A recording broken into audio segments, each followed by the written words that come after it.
used to be the turnoff to an old Boy Scout high adventure base.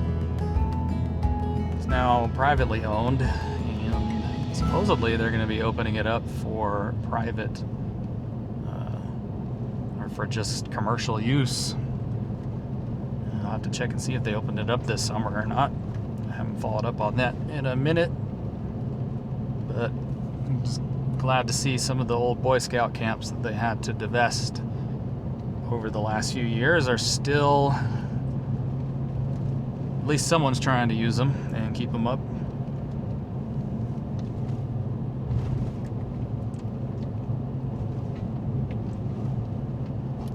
Just love the Mirror Lake Highway though. The whole thing's just pretty. So this is the next weekend after my failed camping trip. I'm not sure if I put that in the beginning of this one or not. But it's pretty much, and you see the snow out there, it's pretty much the last weekend, I think, for adventuring up here. We're supposed to start getting some stormy weather blowing through, starting tomorrow, actually, for the next week. So that's likely going to dump a lot of snow up here and close this road for the season. So there's plenty of people up here getting in some last minute recreation before this road closes for the season.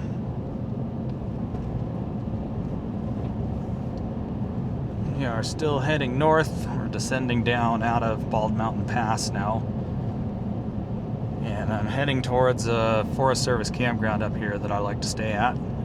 Not gonna just boondock.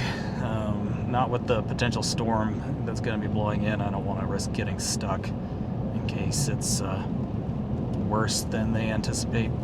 So just going to go to the National Forest Campground and call it a day. This is one of the one that we're going to is one of the few that are ungated and open as long as the road is open. Most of the campgrounds I've been passing today this highway are closed. There's still a few that are open though, especially on this side, on the north side of the pass. I don't have my trailer. It is still at the dealership getting worked on. So we are just going to be using my old camping setup. Not going to be sleeping in the back of the truck either. So you guys will get to see my tent and cot sleeping pad setup that I used for a number of years. For just little overnight adventures like this. Here we are. See if it's busy or if they've put in a gate since the last time I was here. Hopefully not.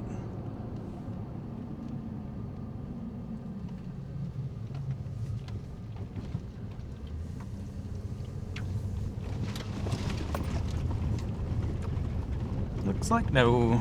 If they put one in, it would be up here. Here's the other awesome part about camping this time of year is they have closed off the fee stations. So that's pretty nice. But it also means the bathrooms are closed. So there's the river right there. I've stayed in a couple of these campsites down on this end over the years. So far, there's nobody here. I'm going to loop around the whole campsite, the whole campground, to see if there's anybody. I've stayed in this site right here several times.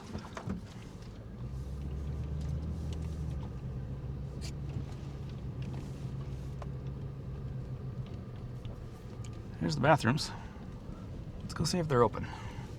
Oh, sorry, I was behind you guys, pointed it the wrong way. See if they're open.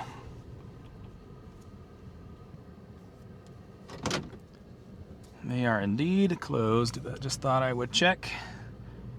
The camp host site is right here, so I'm gonna back up so I can keep going down the loop. And we'll see what else there is to see, if there's anybody in this campground or if it's gonna be a private campground today. I may come back and camp at this one right next to the water. because I also have my Starlink on the roof of my truck, and that way I can have good internet tonight. At least they do still have the dumpsters here, which is nice. And go on down here. There's a group site down here at the end that I've stayed at with my brother and his kids before. There's another set of bathrooms down here too. We'll check and see if those are open. Doubtful, but you never know. The Forest Service might have missed one. See the river. It's not really a river, it's a stream. You can see the water right there.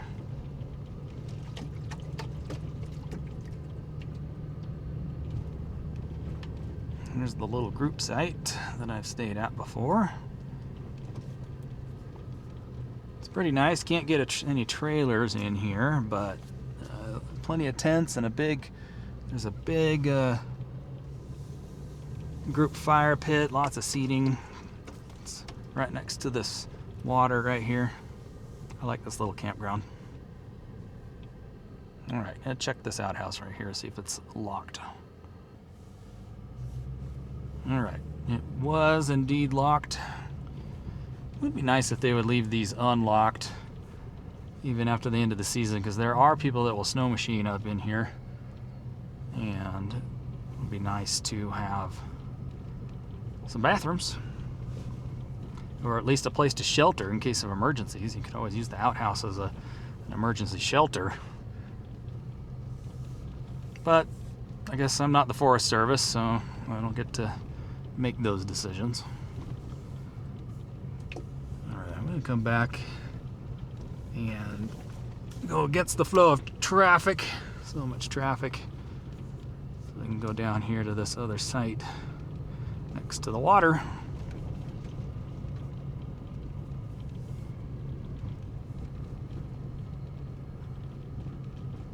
I'll pick this one right here.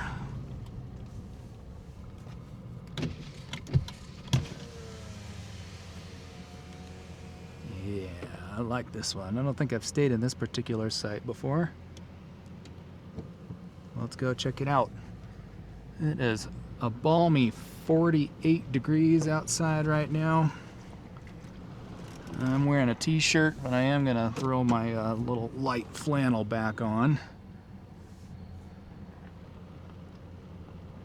because it's just slightly brisk outside.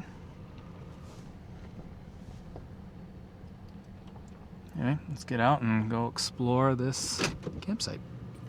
Alright, you got the outhouses and the trash up there. There is a couple of water spigots in this campground as well. Obviously they're off for the season. You can see the old tundra right here.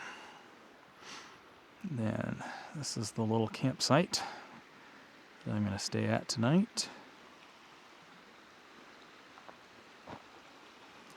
Pan over there. This one's nice because there's not a campsite immediately next to it. So this one's kind of in its own little spot here, which is pretty nice. You can walk down and check out the stream, river, whatever you want to call it, however you want to describe this. Obviously it is early winter, extremely late fall, so the water is super low. I have seen this stream a lot higher than this, up and over these rocks actually here in the middle.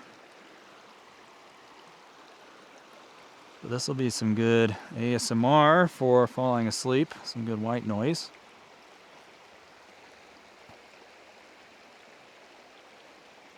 This will be our campground for the night.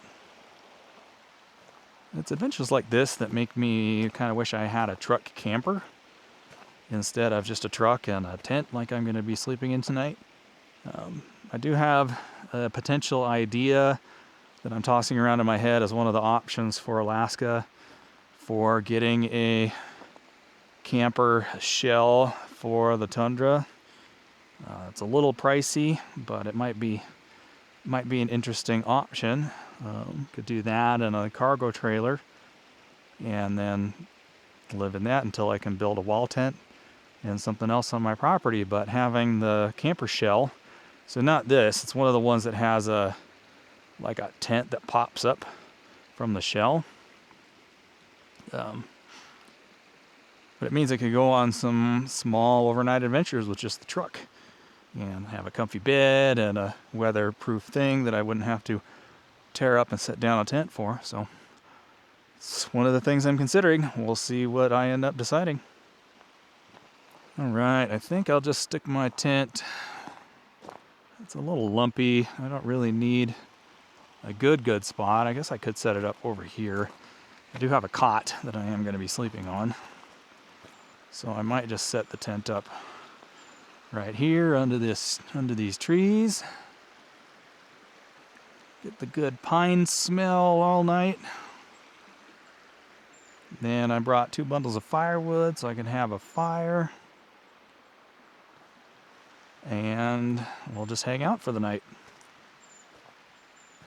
Unfortunately for you guys, I forgot to bring a tripod that I can connect to my DJI camera here, so I'm not going to be able to do a time lapse or anything. So I will show you guys where I decided to put my tent and the whole setup once it's done. All right, can't lollygag around too much because it's getting dark rapidly. But you can see here, instead of stakes, what I'm using to hold down the tent are long lag bolts with washers. And then I use my impact driver to drive them down into the ground. Works way better than stakes. You can see the littler ones that I'm going to use for the non-corners. But here's an extra corner one that I use for the corners. All right, the next step is done. Got the flex line or the flex poles all in and spread out. So now I'm just going to raise it. So the way I do this is I assemble one side. The pole's got a little notch thing that goes up there into the T, and then you just set it in the loop on the bottom here, and it's not tensioned very much yet. So I will set up the other side and then tension each side one at a time until I like it. All right, and she's up. Last thing I'm going to do is run some more of the lag bolts in the 2 hoops here in the front and the 2 in the rear. I like to do that last because it's easier to tension the tent, I found, when I only do the corners first. So let's get that done. All right, that's it. Ready to start putting my cot and stuff in there. So this is a spring bar outfitter model from the spring bar company, Jack Kirkham's Spring Bar. It's a local Utah company, actually. I picked this up a few years ago at their production facility in Salt Lake City. And it's been a great tent. It's not a hot tent. They do make some hot tent models, but this one is not one of them. So no stove in there, but I do have a buddy heater just in case it gets desperate. But it's only supposed to get down into the 30s tonight, so I'm not super worried. Yeah, this is the bison color. Again, it's the outfitter model.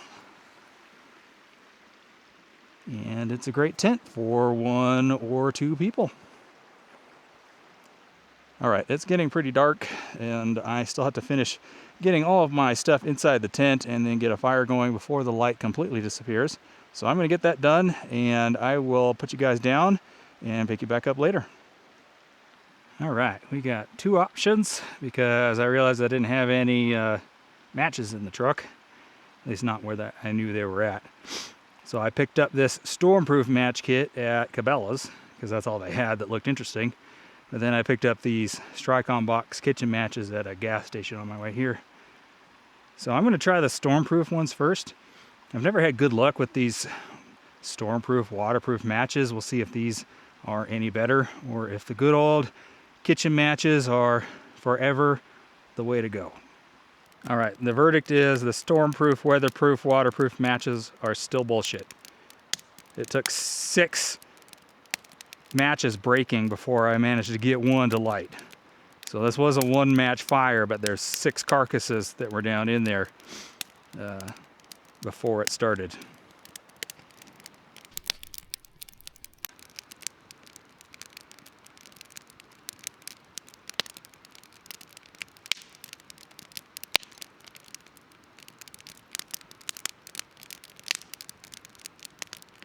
All right, fam, I don't know if you can see me or not, but got the fire going. I bought 2 bundles of firewood at the store.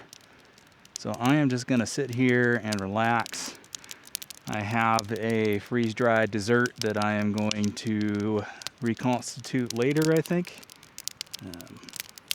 Yeah, I'm just gonna sit here and enjoy the fire and then crawl into bed. So we'll see you guys in the morning. All right, just a quick update. I know I said I'd see you guys in the morning, but I'm going to try some of this Peak Refuel Mountain Berry Cobbler here in about 3 minutes once it's done reconstituting. Looking forward to it. The thing that I use when I come out on these trips is this Jetboil Mini Mow.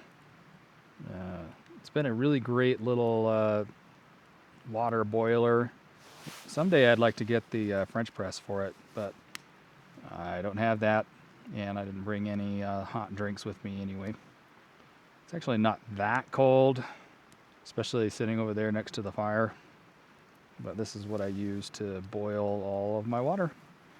And I have an absolutely too much fuel with me, but I keep like 2 of these things in the truck, along with several freeze-dried meals just in case of emergencies.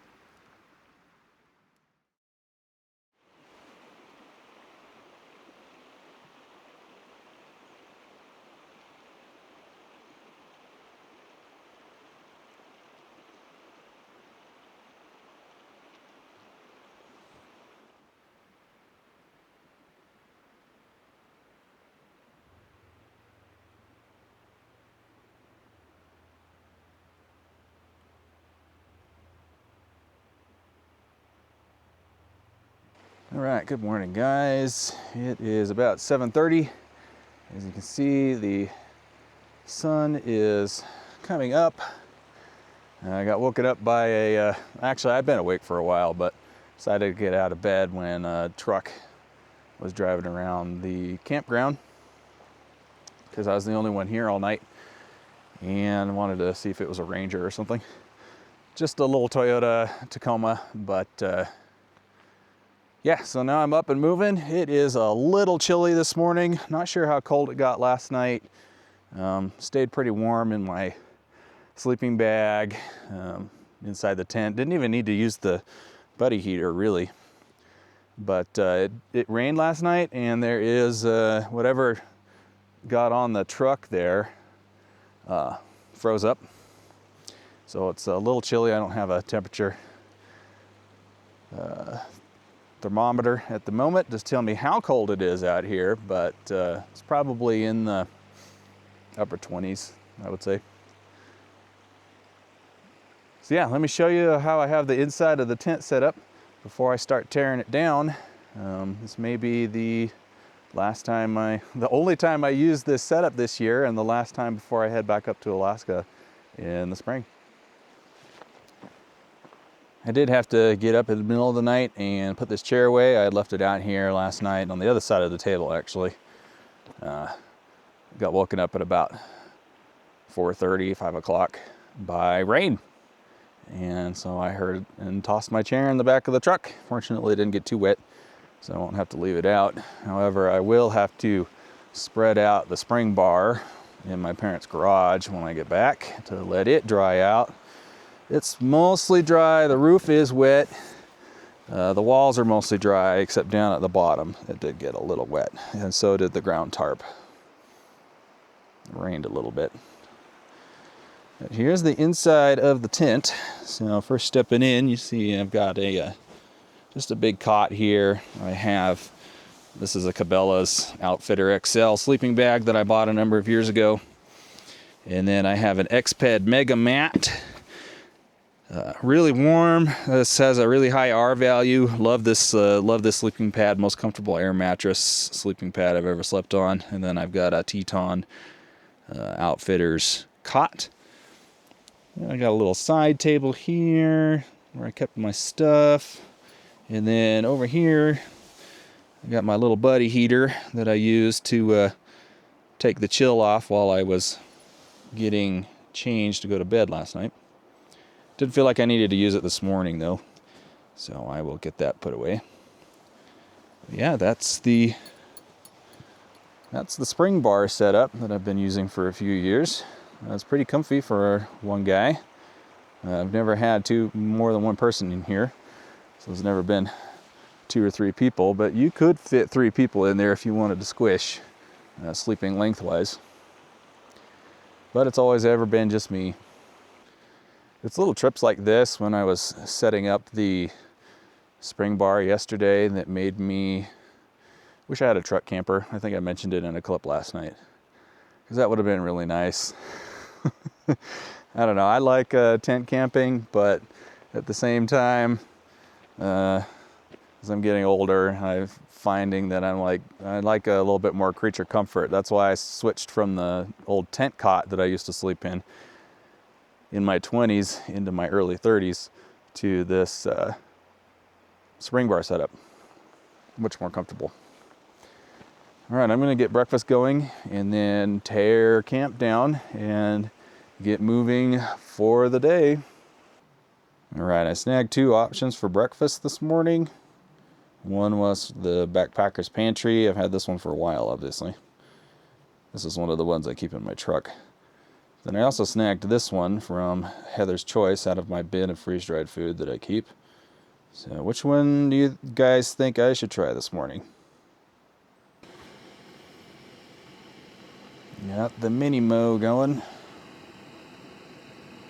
You guys didn't speak up soon enough, so we're going with Backpacker's Pantry.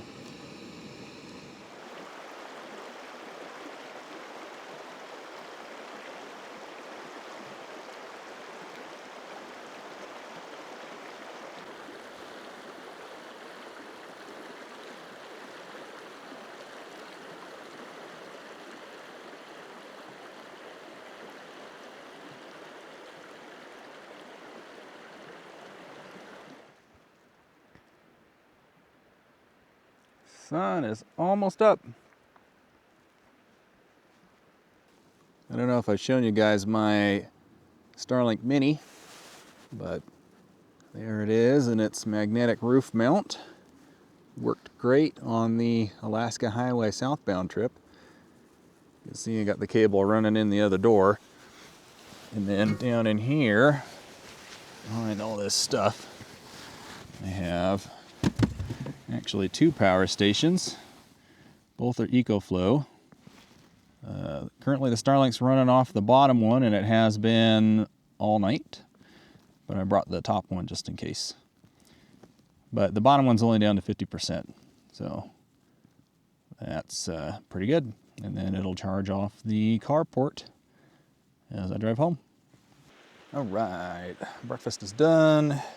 It's pretty good. Like I said, I've had that one before. So I'm gonna start tearing this down.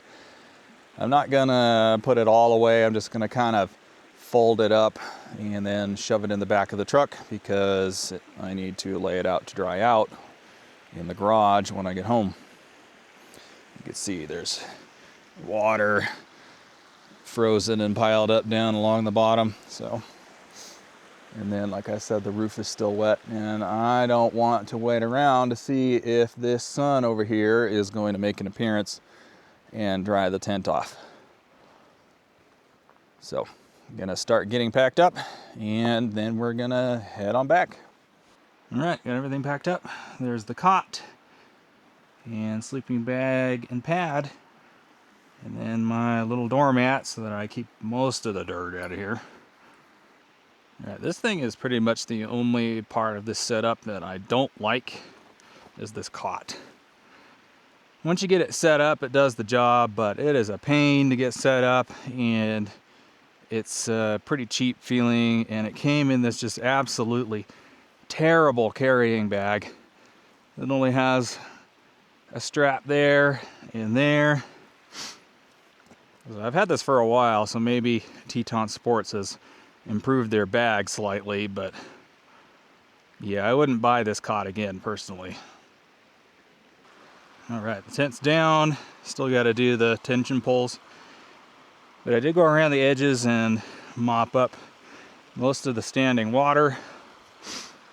I'm still going to lay this out when I get home, but it's not going to be rolled up completely soaked on the edges anyway.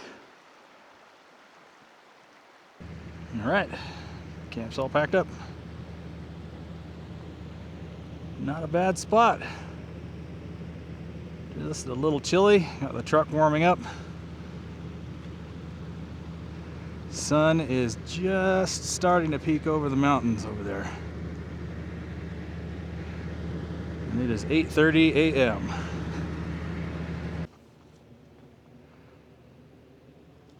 I don't think that was a bear's doing, personally.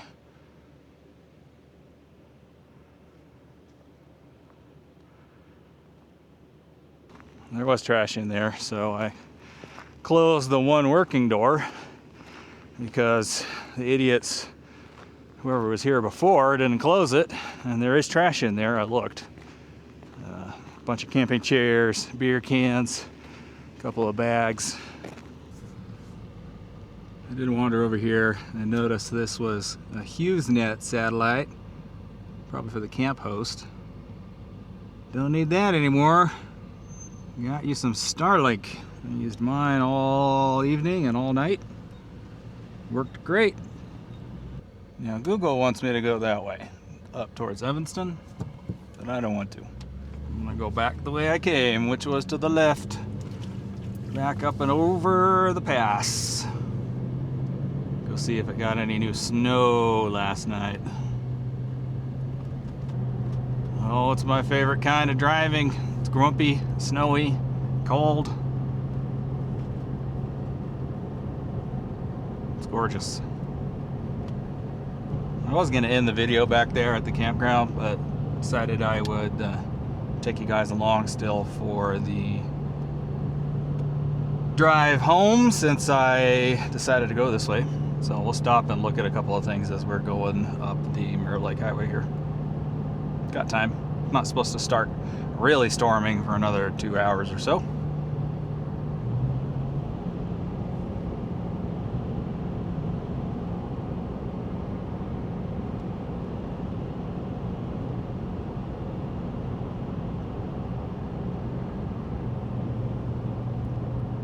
Now, despite these fancy, some of them bent over plow markers on the side of the road, this road does close. Like I think I said on the way up last night, this is probably one of the last weekends this will be open, because they tend to close this late November, because that's when we start getting enough snow that they want to close the road, because they don't plow this all winter long. Because there's really no need to. There's no towns or anything up here.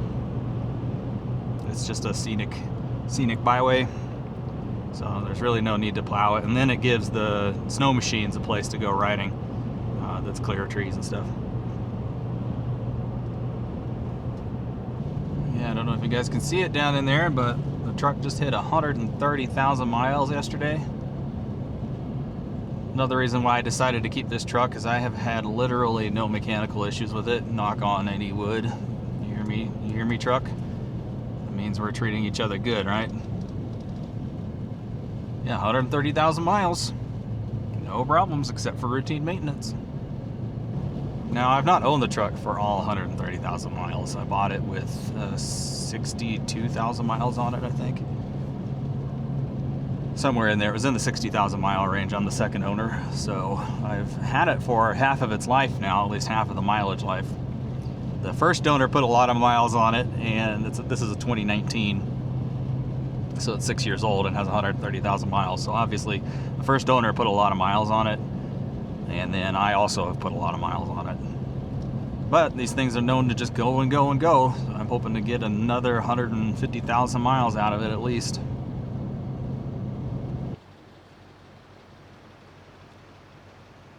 I don't know if you guys can see, but it's snowing. And that mountain right behind this big tree that's in the way is called Cletting Peak. And here's the information sign.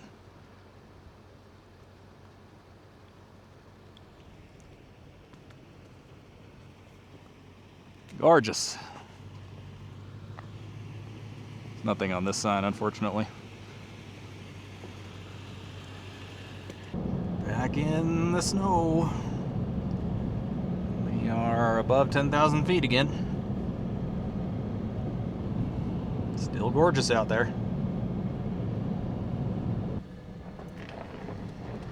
This is the parking area for the Uinta Highline Trail, which is a through hiking trail that will follow west to east and east to west on the Uinta Mountains here in Utah. Let's get out and look at the sign. So here is a map of the Highline Trail there in yellow, here in the high Uintas wilderness. And it goes from east to west, west to east, all through the Uintas. Something I'd like to do someday, maybe. I'm not really a through hiker. Through hiking is something that I thought that I would be into, but I've got other things that I want to do now. So we are in bear country here.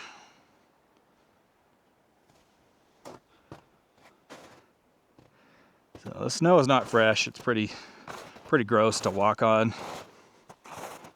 Very crunchy and melty.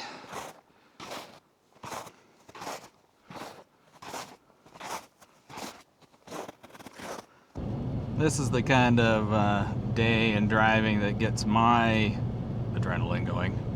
It's my favorite. I think I mentioned it's my favorite time to go do road trips and exploring and stuff is when the weather is just absolutely awful. I don't know why. There's something wrong with me probably, but it's just fun.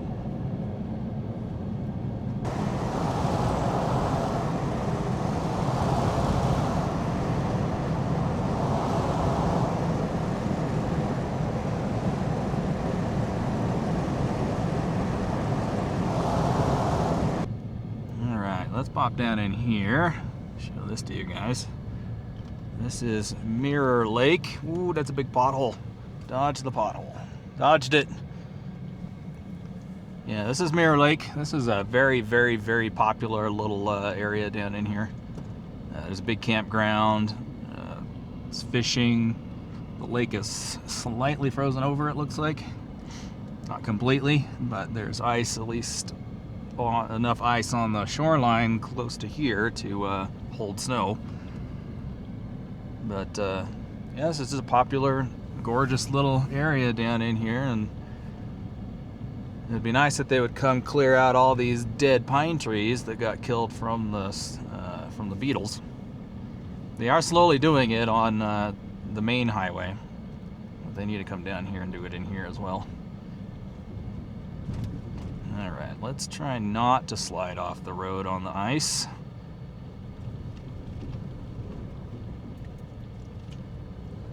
Might have to put it... That's not too bad. I'm thinking maybe to come back up, might have to put it in four-wheel drive, but I don't think there's enough ice. Alright, let's go down here and we'll go wander around for a minute. You can get to a couple of parts here, but most of the campground is closed. So you can see there's a gate. It's gated off here. Let's go see if the upper one is gated off. Oh, yep, it is. So we'll have to turn around up here. Which I'm not even going to go in there. Yeah, all the campgrounds gated off. But there's big campgrounds up in here. Hey, somebody is camping there though. There's a tent. It's probably this person. This excursion. Oh, I thought it was an excursion. It's an F-250.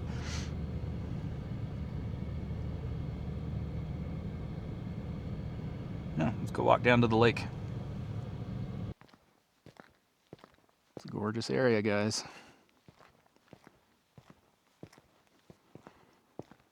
So here's the little boat launch. The lake is a little low, as you know. fall, end of fall, start of winter. Water's a little low. Yeah, you can't use motorized on this lake. It is paddle only.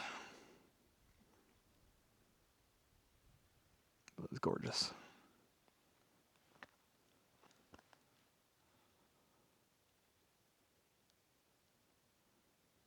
And they call it Mirror Lake, like most lakes that are called Mirror Lake, because when it's nice out and the water's clear, it mirrors that mountain right there.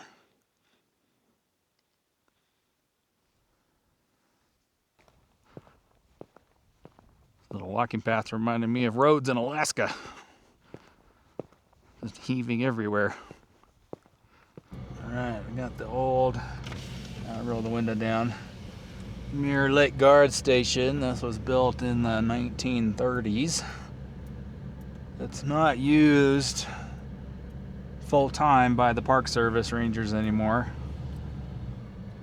or the Forest Service, but they still do use it from time to time. And that's a nice little historical cabin. Alright, we got the icy part.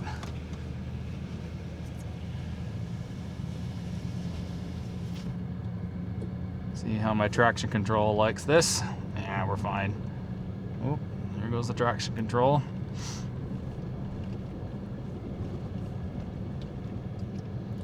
Oh yeah, no problem. All right, pulled off on an overlook here. You can learn a little bit more about Utah's Uinta Mountains and why they're so unique, because they are the largest in the country that run east to west. They're only one of 3 east-west ranges in the Western Hemisphere. Fortunately, you can't really see them because of the storm, but the view is still pretty, I think. That is Moosehorn Lake down there. And then back above us right there, that is Bald Mountain. Can't see its baldness because storms blowing through. All right, we're almost to the top of the pass here, of Bald Mountain Pass. It's going to be about 10, I think I mentioned it on the way up yesterday, but it's like 10,700 something feet. We'll stop at the overlook up here, even though there's not going to be much to see.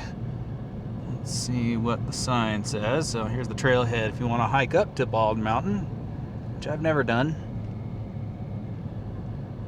Bald Mountain Pass, summit, 10,759 feet. That's pretty high. Here's the overlook on the pass. I have walked out to that little point in the past, but I don't feel like doing it today. I considered boondocking last night down in this little valley right below us, down in that little bowl, but as you can see, I decided not to.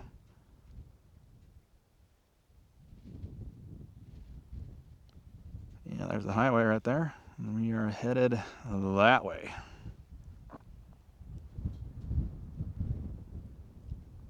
And you can just see way over there a few lakes. I've done quite a bit of hiking over there. One of the videos that I have on my channel from last year, the hiking trail that I did is over there where you can see those lakes in the distance. And down we go. I am gonna pop into this campground up here, which is the one that I've stayed at numerous times, just to show it to you guys, because this is one where part of the campground is gated off, but part of it is open as long as the road is open. It's kind of interesting. I figured I'd go down in here and show it to you guys. It's called Lost Lake Campground, and there is a lake. Don't know why it's called Lost Lake, because it's literally right next to the highway. It's super easy to find. We'll pop in here and See what's up. Unlike some of the other campgrounds that I stay at, this one actually has a dump station that's open during the season. That's the dump station right there. Oh, there's people down in here.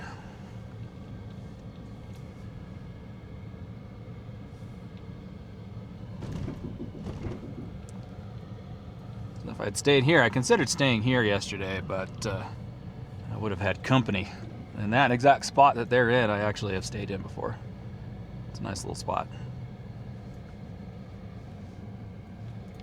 But the other nice thing about this campground is they don't lock the bathrooms here. And I've actually stayed in the spot where this guy is too. I actually filmed a video there after I drove home from Alaska 2 years ago in 2023 after the cabin thing. But I never edited it and posted it because I wasn't happy with what I had filmed at all.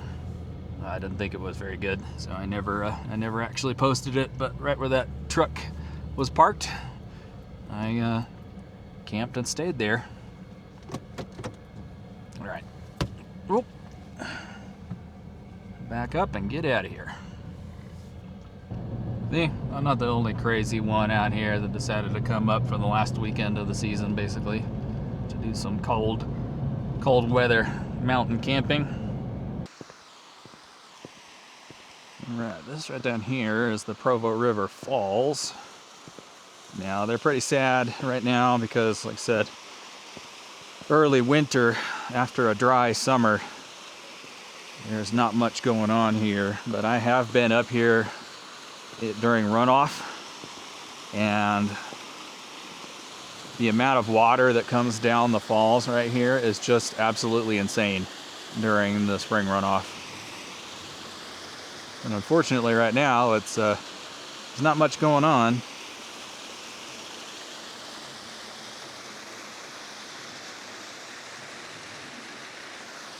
Just a little baby trickle waterfall that you can see just based on the erosion in the rock, just how much water does come through here during the runoff. And then it goes down the canyon right here. Sneak around this tree and heads off that way. I'll have to see if I can come up if the road opens up before I head back up to Alaska to show this to you guys when there's a ton of water moving through here. I'll let you guys see the sign before we head out.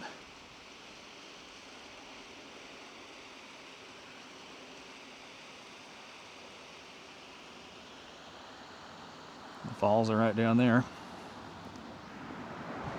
All right, back on the road. Check it out, boys, we got some sun.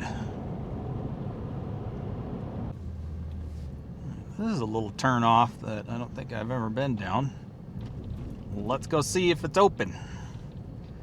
It's called Murdoch Basin. Should be interesting.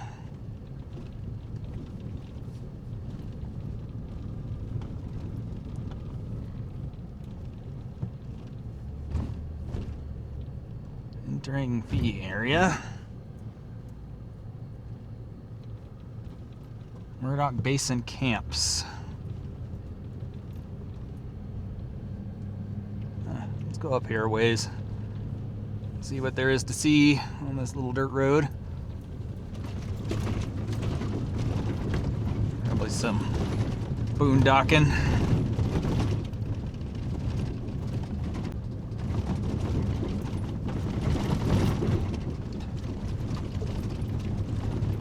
This is the kind of thing I used to do all the time. Take my various Forerunners out and just go explore all these back roads. Just to see where roads go. I haven't done it as much the last couple years because I've been busy with Alaska and other things. But I just love exploring and driving on roads I've never driven on. There are some pull-offs, none that I really would want to take a trailer down yet. But if you're just tent camping, there's plenty of little spots here. So my buddy heater is rattling back there, and it's driving me a little crazy. They paved the switchback. That's fun. And nice, because it means you're not going to wear it out by turning tight with your big fifth wheel if you're bringing one up here. The sign back there said it was 2 miles to the first camp spot. What does this sign say? They did timber harvesting in 1930 under multiple use management of national forests. This new forest is growing to produce future timber, provide watershed protection, wildlife habitat, and improve recreation. Protect these resources. So don't harvest your Christmas trees up here, I think is what they're saying. All right, back in there is Broadhead Meadows Camps, but that looked like a little 2-track that I don't want to take my Tundra up. So we're gonna keep heading this way. It's a nice pretty area back in here. Really, I want to see if there's good places to bring like a trailer, like I keep saying. Because either I'll have a trailer or my parents own one, or like my sister has a trailer. One of my brothers, he wants to get a tent trailer.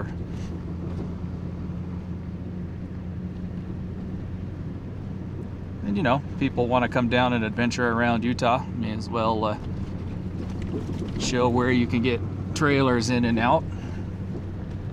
You know, one of my favorite YouTube channels that I like to watch, his name is Kevin Wald. He's Canadian, and he lives out of an old Dodge 2500 single cab with a big northern light. I think it's a 10.2 on it. And if I had the money and I didn't need to still do my IT job, that's what I would be rolling around in. Like a big F350 Tremor with the 7.3 gasser and a nice big northern light on the back. Because that would be so fun to drive one up into areas like this. And this is a nice big area here.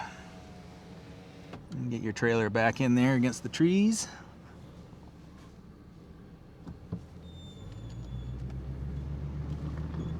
Something on my truck likes to squeak. I don't know what it is. When I get the rear springs replaced, I'm going to have the guy check over all the rest of the suspension components, make sure everything still looks good.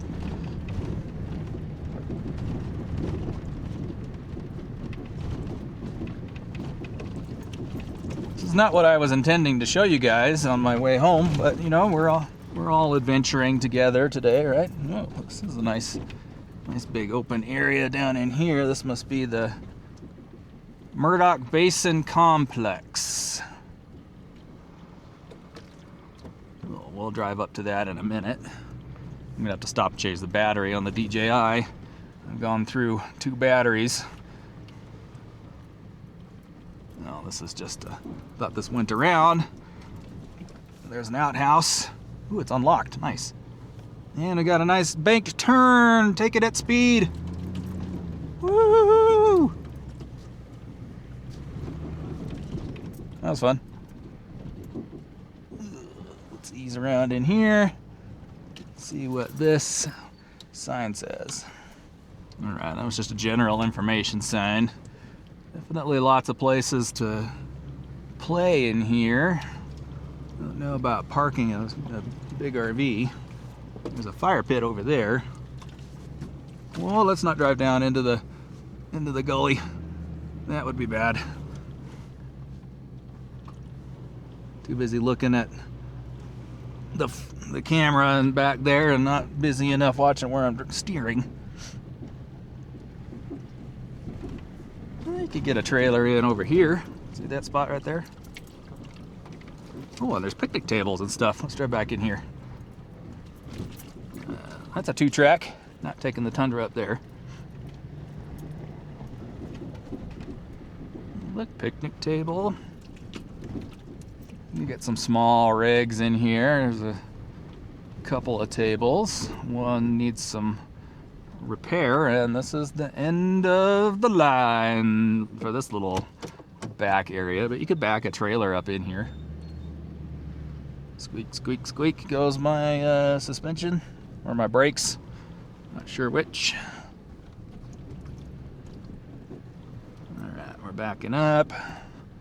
Good thing I got a big backup camera and big tow mirrors. I can see where I'm going.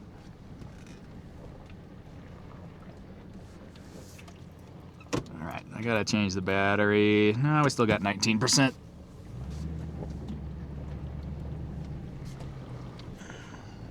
And I want to see where this road goes a little further. So let's go see, shall we? We could back a little trailer up in this spot right here. Forest Service Road 137.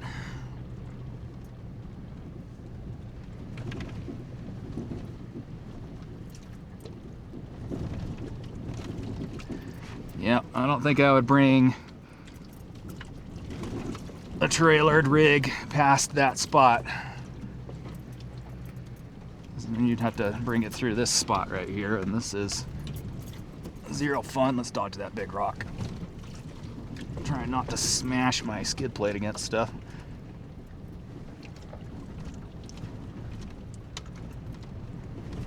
A big mud hole. We're gonna go around it through the bypass.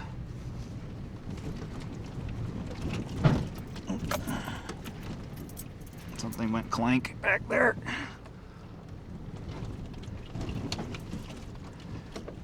I don't know how much further down here I'm gonna go. Tundra can take it, but really, like I said, I'm just looking for spots to like bring trailers and stuff. And this is not where I would bring a trailer to. So the next likely spot we see to turn around, we will be doing so.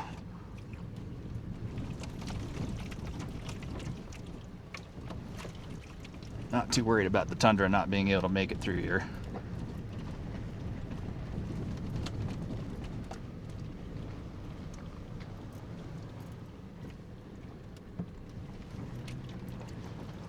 I'm gonna have to stop and change the battery in the Osmo here in a minute, or not Osmo, the Action 5.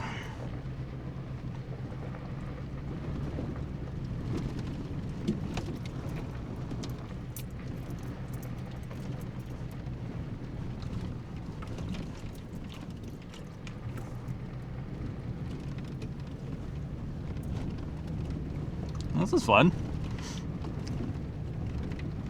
Not even in four-wheel drive. Two-wheel drive, baby. We're gonna 2x2 it all the way through here.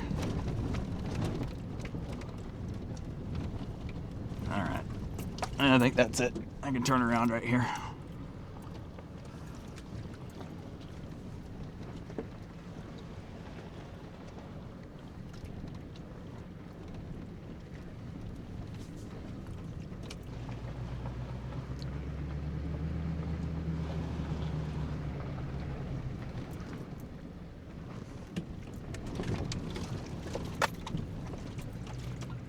To see how this footage has turned out.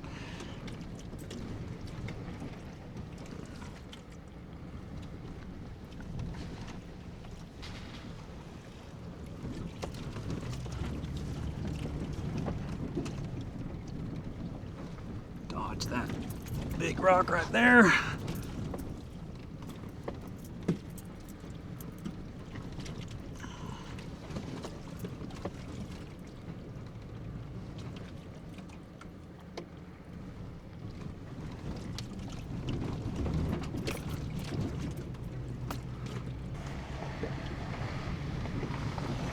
Alright, that was fun. I don't know if you guys can hear my traction boards rattling around in the back or not. Alright, just gonna drive back out to the road.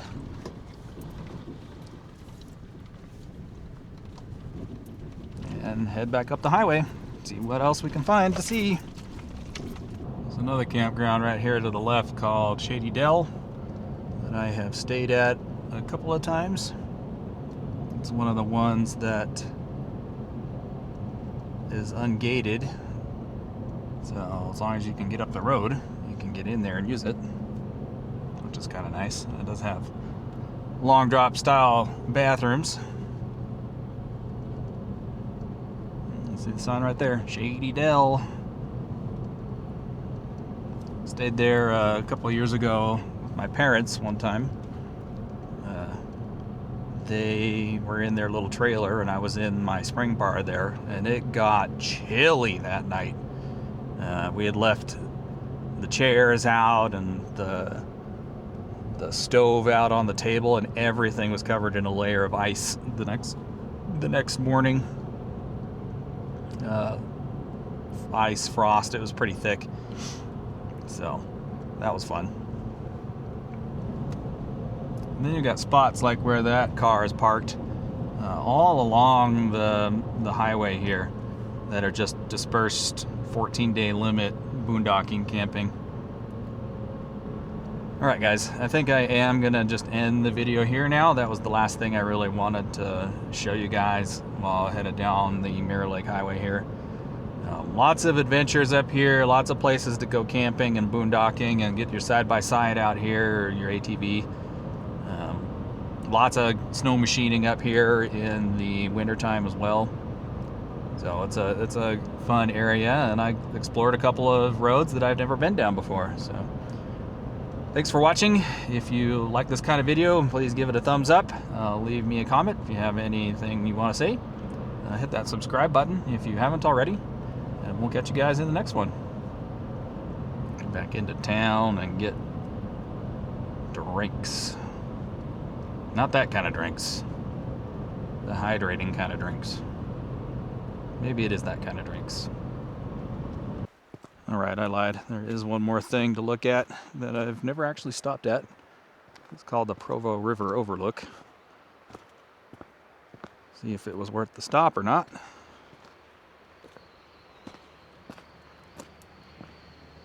Just a little overlook here. Guess. Oh, it's kind of pretty. That is the Provo River right there. It's running a little low, like I keep saying. But this will flow all the way down into the lake by my parents' house. That's a nice view, though. All right, now we're going to end the video. Thanks for watching.